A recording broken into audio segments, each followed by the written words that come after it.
Infernape, Staraptor, Luxray, Garchomp, Floatzel, Lucario, maybe throw Roserade in there too. It seems like everyone and their grandma has used this team at least once when playing through the Sinnoh Pokemon games. I mean, it's gotten to the point where memes have been made about the overuse of these mons. But why and how did this squad become so famous? It sounds like the answer would be simple, but just like a language arts teacher reading a Shakespeare play, I'm gonna unnecessarily and overly analyze this question. So sit back, relax, and hit the sub button if you want, as we dissect the reasoning behind Pokemon's most popular team. Alright, I'ma just keep it a stack for the first part. Whether you like it or not, these mons are dope.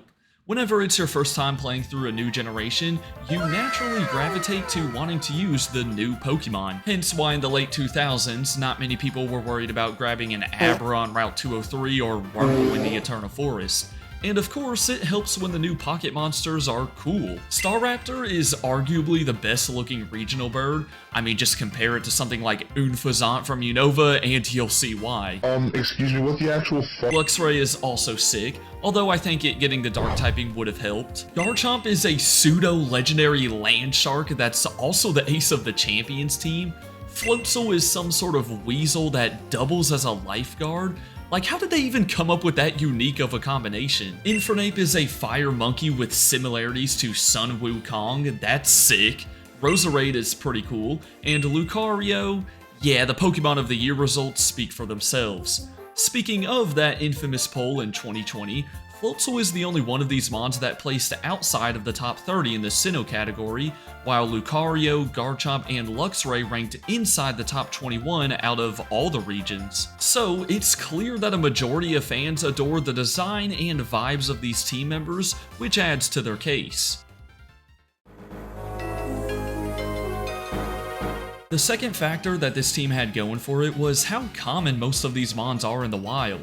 Think about it, during their first playthrough, most players didn't know about the Munchlax Honeytree situation or the whole Spiritomb side quest. And although the internet was really starting to gain traction at the time, there weren't a whole lot of great ways to see the encounter tables for each route and cave. Therefore, people were a lot better off just catching Pokemon that they often saw in the grass. When it comes to Staraptor, Starly and Staravia can be found in a total of 16 areas across Sinnoh. For Floatzel, it and its pre-evolution can be encountered in 12 locations. Shinx is found on 3 consecutive routes near the beginning, while Budew and Roselia reside in 11 spots in Pokemon Diamond and 10 in Pearl. The fact that these Pokemon keep appearing in battle throughout the Gen 4 games only increases the likelihood that the average player would add them to their party. Of course, Infernape is the outlier with it being a starter, and Garchomp and Lucario are the other exceptions. Riolu is only given to you on Iron Island, and Gible is exclusive to the basement of the Wayward Cave. Nonetheless, you can easily see why many people would just elect to take the easier route and capture the more abundant mons. Now, I don't know much about competitive Pokemon, but what I can say is this team is very good for a regular playthrough.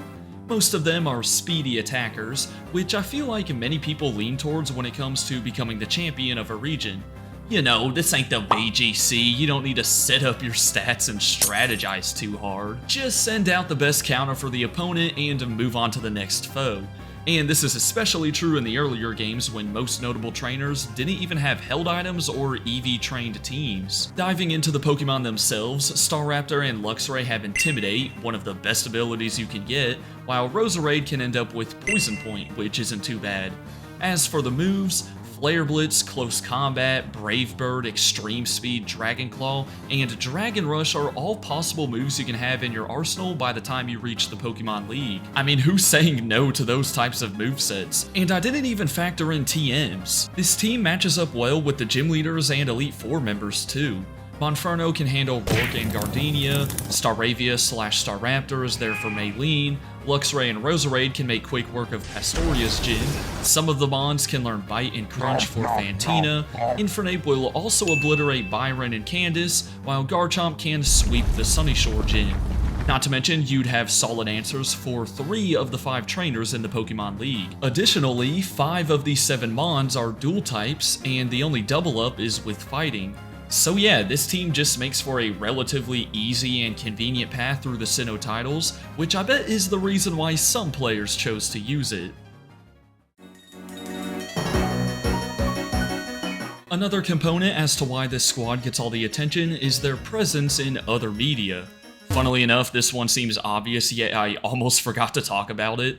Concerning the anime, Infernape and Staraptor are some of Ash's most iconic Pokemon during the Sinnoh arc, while Floatzel makes major appearances in 3 separate episodes. Lucario has a whole roster of moments in the anime, with the most notable being its role in the Lucario and the Mystery of Mew movie. It also works out great that this film released right before Diamond and Pearl hit the market. Even in the Pokemon Adventures manga, Luxray pops up in multiple chapters, including when it saved Pearl from a Houndoom, ultimately leading Luxray to joining Pearl's team. As a result, I'd guarantee some players use these mons simply because they were exposed to them in other forms of content. Okay, this one doesn't have as much of an impact, but it's still worth mentioning that this team can get past every roadblock in the game. Obviously, you'll typically scoop up a barrel or something to handle these sorts of things, but maybe some people didn't want to go through that extra effort. Chimchar and Monferno can learn Rock Smash and Cut for the Ravaged Path and Galactic Eterna building respectively. Almost everyone has access to Strength. Floatzel can handle Surf and Waterfall, and Infernape, Lucario, and Garchomp will deal with Rock Climb. And despite Fly and Defog technically being optional, Staraptor's got you covered in those departments as well. Lastly, this one's pretty straightforward, but think about how things become popular in the first place. People tend to see something cool, funny, or heartwarming and want to replicate it. Like the classic monkey see, monkey do, you know? So, if you're in elementary school out at the playground playing Pokemon on your DS, and you see your friend dominating trainers with his cool Garchomp and Staraptor, while you're sitting there losing to Hiker Knob with a Chingling and Finneon, then you'd most likely want to copy your friend and get some better mons. And with that, I think we've solved how Pokemon's most popular team came to be. Again, could this question have been answered in a 60-second YouTube short? Probably, but I wanted to dive deeper. Anyways, I hope y'all enjoyed, have a great rest of your day, and until next time, deuces!